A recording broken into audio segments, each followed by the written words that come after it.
राजा जी खजनमा दे दो, रानी जी गहनमा दे दो, अरे बाजना मजीरा से हीरा रतनमा दे दो।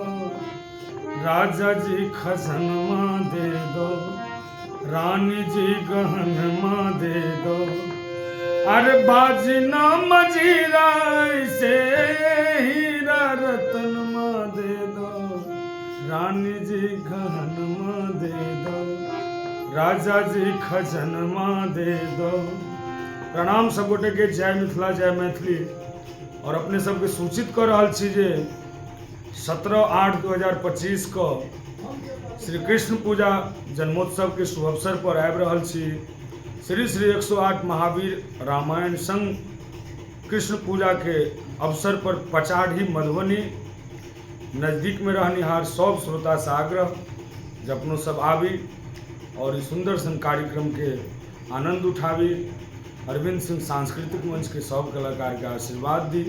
बहुत रास कलाकार के संग आबि रहल छी, अपने सब जरूर पहुँचब। जय मिथिला जय मैथिली। और सब पचाढ़ी ग्रामवासी के अपने सबके बहुत बहुत आभार दऽ रहल छी जे हमरा सबके बजौलहुँ, ताहि के लेल जय मिथिला।